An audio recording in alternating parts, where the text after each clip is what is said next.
Welcome to Experience Oldsmar, a podcast created by and for those who love this special place. I'm your host, Deb Vitrelli, broadcasting from the top of Tampa Bay in beautiful downtown Oldsmar.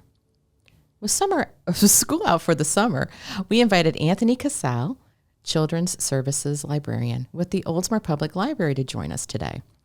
Anthony's journey with the city of Oldsmar began in 2010 as a library volunteer. He was hired as a library assistant in the circulation department in 2013, and in 2016, he became the Children's Services Librarian.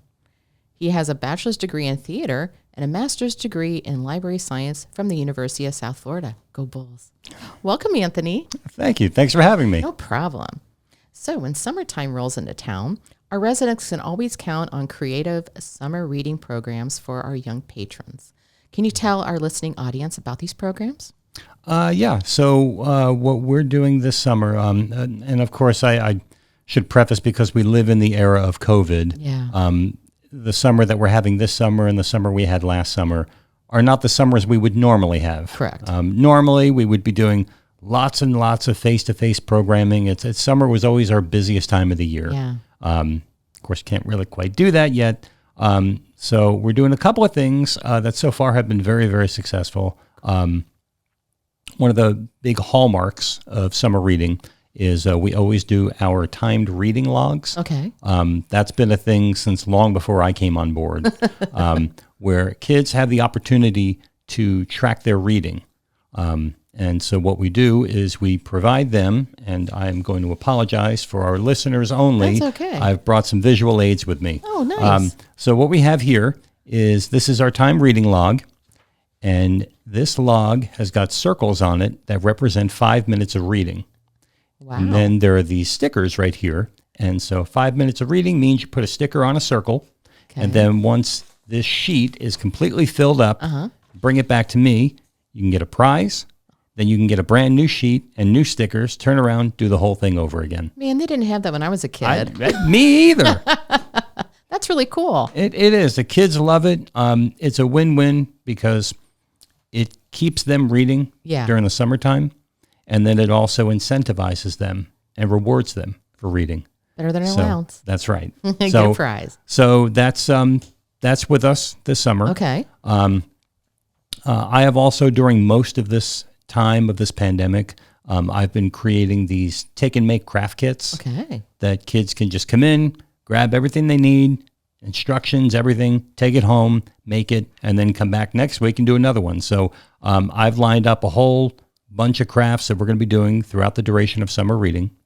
And those have been a big hit since I've been doing them from the jump. Cool. The kids love them. The parents love them.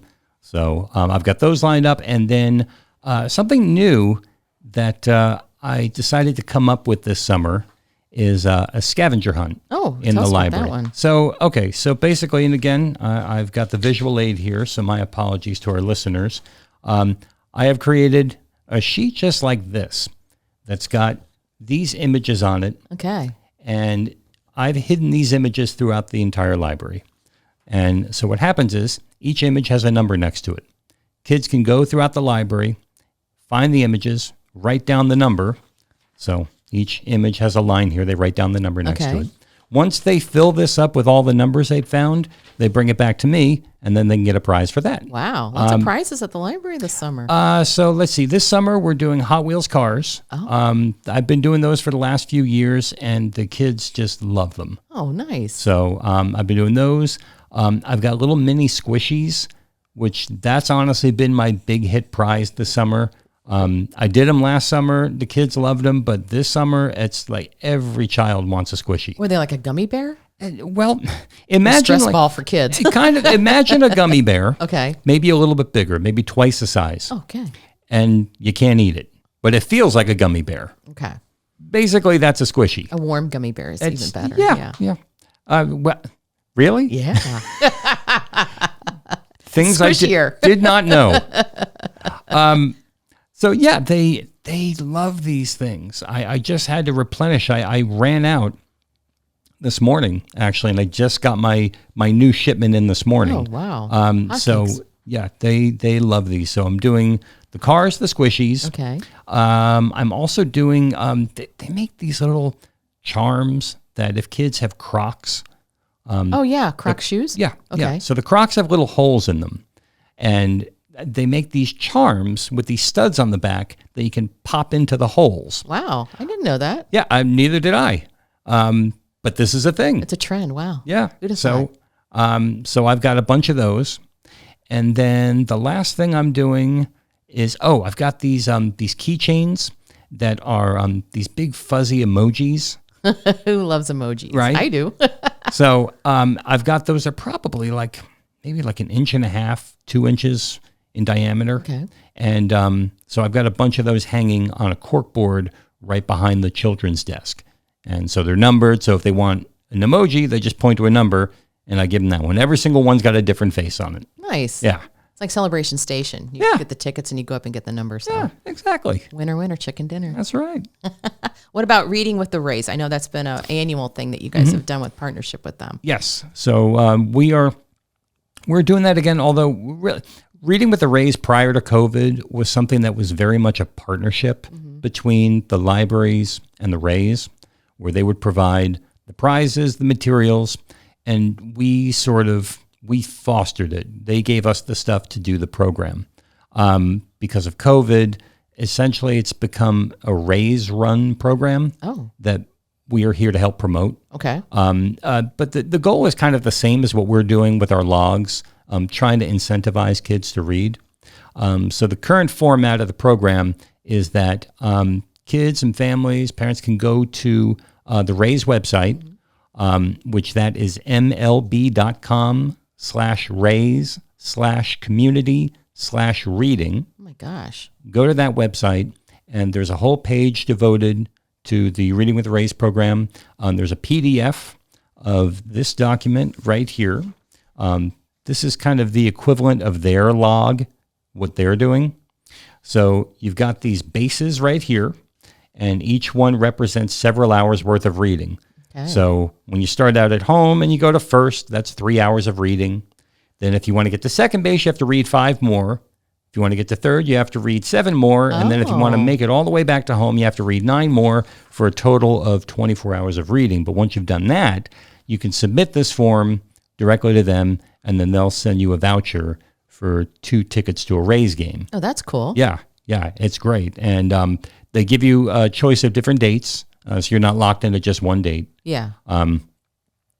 But that's it. We used to get prizes that we would hand out to the kids for every base, and then they would get their home base prize from the Rays or the ticket vouchers. But right now, this is what they're doing. Okay.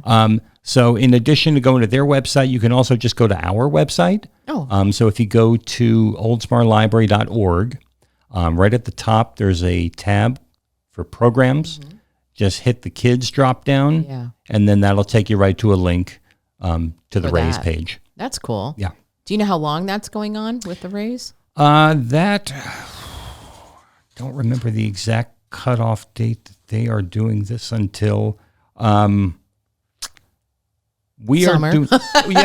We're doing our program through August 7th. Okay. That's the last date that I'm going to be handing anything out. Tails and Tails. Got it. Okay. So presumably they were, I don't ever remember them cutting off prior to us. That's good. So this should be going throughout the duration of our program. Nice. Yeah. Yeah. They're always nice to have, major sports that are involved with the community in that regard. Yeah. They've been active, certainly as long as I've been children's librarian. They've been doing this with libraries, and I'm sure this predated me. Oh yeah. So and it's great. It's a fantastic cause. It gets kids to read, gets people out to the games. Hey, even better. And I think right now there's probably people that will be itching to do something like this. Yes, I would imagine. So it's good for everybody. Fun for everyone. Yeah. Well, I know you were certainly busy last year when COVID-19 stopped you from hosting the famous in-person storytime programs. I know you love those. So, however, that didn't stop you from continuing to offer this popular program. Book publishing houses were permitting specific books to be read virtually. Yes. So allowing you to create your own version of, a video pretty much of reading these popular children's books. Mm-hmm. So how many videos did you provide to the community last year? So not including one that we did called The City That Talks, Oh, yeah. which was FLC, something that yeah. we did that in conjunction with the Florida League of Cities. That one was not bound by any sort of publishing rules. Right. So if we put that one aside, I did 40. Wow, that's impressive. 40 storybooks that we filmed and made into fully fledged videos. Okay. And what other videos were you able to provide? Other than those 40 and The City That Talks, last summer I did some videos that was part of our previous summer reading program called Rhyme Time. Rhyme Time, okay. With Mr. Anthony. And Cool. that was born out of something that I used to do during the toddler time programs that I would do face-to-face. So that program was a sort of a hybrid of stories and music and dance and movement. And so typically what I would do in those story times is I would do some sort of a finger play or action rhyme. Okay. I would get up there and I would do something with physical movement and rhyming and encourage the kids to play along with me. So the Rhyme Time videos are all some of those rhymes that I used to do. Yeah. I got up there with the words behind me and I acted them out the way I used to do in front of the kids. Cool. So I did those. And then I did something called the quiz show that I kind of, quote, borrowed that from something that I had seen on YouTube. Right when the pandemic hit, there was a YouTube series that my wife turned me on to that was called The Little Tiny Quiz of the Lockdown. I think I've got that name right. But it was a British comedian named Jimmy Carr was filming these daily quiz shows of 10 questions and then giving the answers. And I went, that is brilliant. I want to do something like that. So I basically created my own little quiz show in that vein. Based on books or? Well, no, it was kind of based on everything. I wanted to do, because I knew that families were all stuck at home. Yeah. So I wanted to do something that everybody could enjoy. I knew that the quizzes I was watching, which were not geared toward kids, Yeah. and just meaning that it was adult knowledge, pop culture Trivia and Pursuit. history. Yeah. So it was something my wife and I, we really started to get into and we really started to look forward to. So what I wanted to do when I made those, I wanted to create something everybody could play along with. So every episode that I made, I tried to include certain questions that I thought kids would have a better shot at knowing. And then I would throw in some things that adults would have a better shot at knowing. Yeah. So it's a family effort. Yeah, exactly. I wanted everybody to play along together. Nice. So have there been any, have the offers from the publishing houses been extended? Surprisingly, yes. That's wonderful. They, more or less with certain exceptions, they seem to be extending them in these 3-month increments.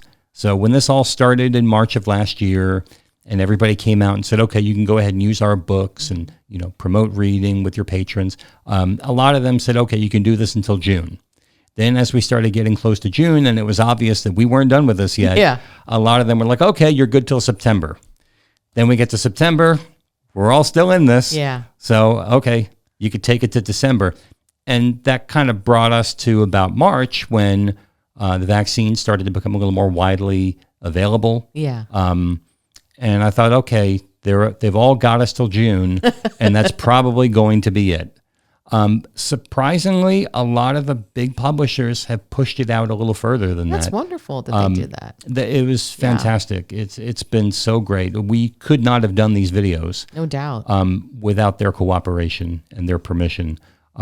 So currently, as it stands, the 40 videos that we have up right now, if nothing changes as far as any of the publishing rights that have been stated, only 5 of those videos are going to come down at the end of this month. They will, again, this is assuming if nothing changes. Yeah. Because, and again, I should state, once those dates hit, we are bound to take them down by the terms of use that we agreed to. So they will gradually begin to come down throughout the fall, but I've got 7 videos that are good until the end of the year. Oh, that's wonderful. Unless they change, for some reason, if they decide to rescind this, but I haven't gotten any indication that's going to be the case. So if people want to see these videos, do they just search Oldsmar Public Library on YouTube? Yes. And that's also on your website, I believe, too. They can click on the story time icon on the homepage and take you to it. Yeah, if you follow the exact same path to find the information for the raise. Yeah. If you go to the programs menu at the top, hit the children's drop down, that'll bring you to a page that's got the link for the raise, and then right next to that, it's got a link to the Storytime videos. Wonderful. The videos themselves, you have to search for Oldsmar Public Library or follow that link to find them. Okay. Again, as part of our terms of use with the publishers, they're unlisted on YouTube. Okay. So if you just go to YouTube, say if you wanted to find dragons eat noodles on Tuesdays, if you go to YouTube and search that, you're not going to find us.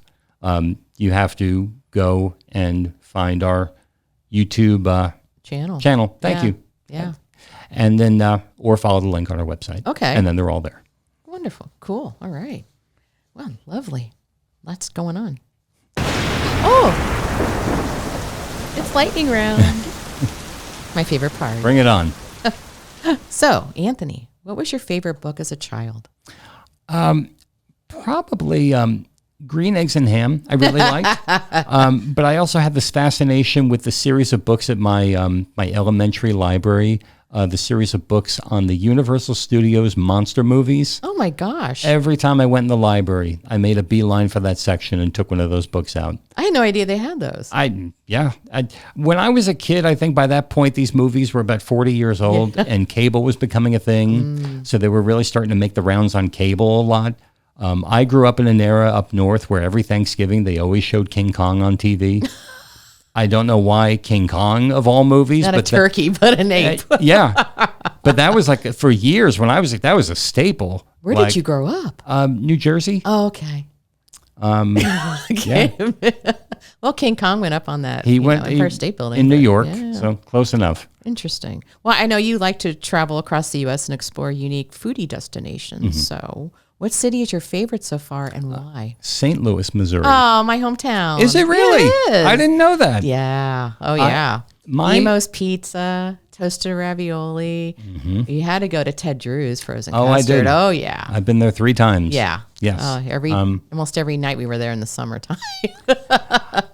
And I saw that with my own eyes. Oh, yeah. People Families. doing that. Oh, yeah. My wife and my wife and I just came back from there a couple of weeks ago. Oh. We went 2 years ago. Did you go to the hill?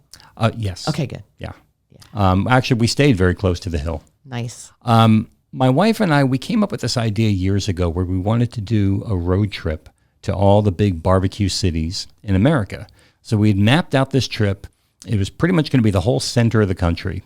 And I was mapping out like a 3-week trip. We're going to spend 4 days in Memphis, and then we'll spend 4 days in Kansas City, and so on and so forth. And I finally realized if we do this the way I'm designing it, we're going to be so sick of barbecue by the end of this. So maybe let's scale this back a little bit. So we did a 9-day trip, St. Louis and Kansas City. Okay. And we came up with giant list of restaurants and places that we wanted to eat.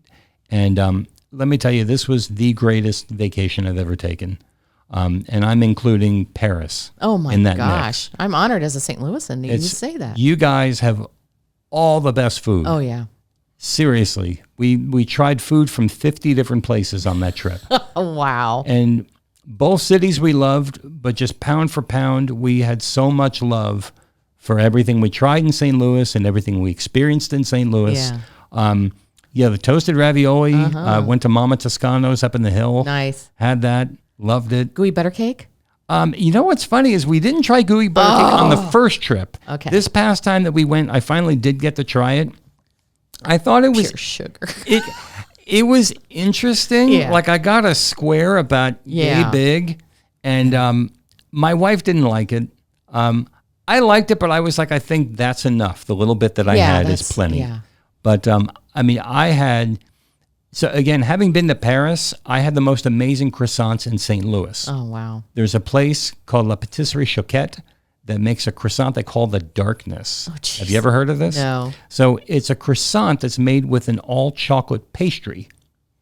Then they fill that with chocolate. Then they pour chocolate on top of it. And you would think it would be this chocolate overload. It's perfect. Wow. It's perfectly balanced. It's not too sweet, not too dark. It's the most decadent thing I've ever experienced. I'll have to try that when I'm up there. You next really time. should. There's another place called Companion Cafe, which appears to be a chain out there. It's kind of like Panera, from what I can gather. They make pretzel croissants. Nice. And they are filled with cheese. No, that would be neat. They're plain, but when you look at them on top, you see all this rock salt on top. Except it's not salt; it's sugar. Oh, geez. They put a sugar on top. Incredible. Some of the most amazing barbecue I've ever had is out there. I could go on and on. I could go on for days. We'll have to compare notes. So. But yeah, I'll get with you later. Okay, cool.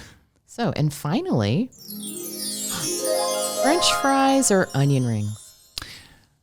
Well, I think the real answer is tater tots. I forgot taters. But if I'm limited to those two, it's French fries. Okay. Always French fries. Always French fries. Yes. Cool. All right. Well, thank you, Anthony, for being a guest on our podcast. Yeah, thanks for having me. Yeah, thank you. Special thanks to our awesome engineer, Mark McGinley. Very much. Very special Can't engineer. do it without him. Yay.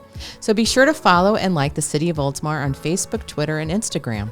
To find our list of podcast segments, visit experienceoldsmar.com. I'm your host, Deb Vitrelli. Until next time, I invite you to check out all the great things you can do to truly experience Oldsmar.